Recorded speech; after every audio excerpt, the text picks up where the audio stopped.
मोक्ष के मार्ग में स्वार्थी होने का अर्थ ये नहीं है कि हम स्वयं का सोच रहे हैं। हम आत्मकल्याण के मार्ग में जब चलते हैं तो परोपकार उसमें निहित है, स्वतः ही होता है। जैसे हम किसी कतार में हैं, क्यू में हैं, एक लाइन में खड़े होते हैं, हमारा काम होते ही अगले का नंबर आता है।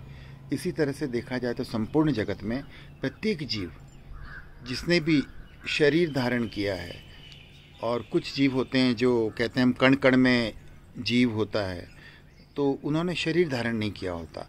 जिन्होंने शरीर धारण किया होता है वे मुक्ति के मार्ग में स्वतः ही चलते हैं। उनके अंदर प्रकाश का अनंतवा भागी भी होगा, परंतु वो प्रकाशित हैं, ज्ञान से प्रकाशित हैं।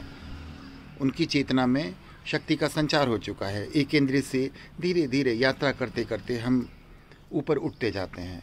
तो सर्वप्रथम जो जितना प्रकाशमय होगा, अपने ज्ञान से, अपनी बुद्धि, अपने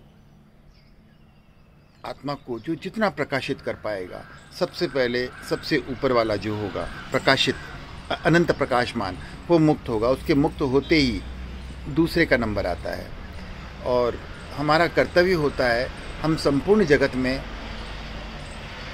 करुणा के भाव रखें, सबके मंगल की कामना करें, सबके मुक्ति की, सबको प्रकाशित होने की कामना करें। सब में हम भी आ जाते हैं। यहाँ स्वार्थ नहीं आता। हम सबके मंगल कामना करने से संपूर्ण जगत में प्रकाश होता है। तो हमारे बाद और भी आते हैं और हमारे जाने से हम प्रेरणा का स्रोत भी बनते हैं। तो यही एक धर्म की भावना है। हमें करना कुछ भी नहीं है, किया है उसे अनकिया करना है। हम अपने जीवन में अनंत जन्मों में कर्मों को संचित करते आ रहे हैं। हम प्रकाश की ओर जाते हैं, परंतु अंधकार का आचरण हमें फिर से प्रकाश से अंधकार की ओर ले जाता है। तो हमें इस विडंबना से, इस मनस्थिति से बचना है।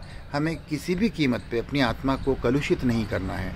दुनिया का कोई भी व्यक्ति, वस्तु, घटना हमें बुरा करने के लिए प्रेरित नहीं कर सकती, बाध्य नहीं कर सकती। हम स्वयं उसमें कूद पड़ते हैं, क्योंकि हमारे भीतर जिज्ञासा, ईर्ष्या, द्वेष जो हमारे पूर्व जन्मों से हम संचित करके लेके आते हैं, हमें उनसे बाहर निकलना है और अज्ञात में छलांग लगानी है। अज्ञात इन द सेंस कि हम आज जहाँ हैं अगली कक्षा पे जाना है, जहाँ हम पहले कभी नहीं गए थे। जैसे कि हम पहली कक्षा में होते हैं, दूसरी में, तीसरी में, चौथी में, हम पाँचवीं में भी जाते हैं। हमें पिछला सब पता होता है, परंतु अगली कक्षा हमारे लिए अज्ञात होती है।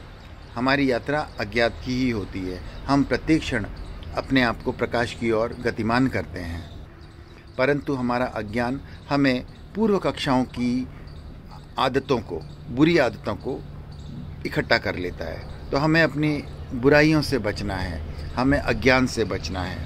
हमें पूर्व जन्मों के अपने राग, द्वेष, क्रोध, अभिमान, लोभ, लालच, मोह माया इत्यादि से बाहर निकलना है। हमें इससे निकलना होगा।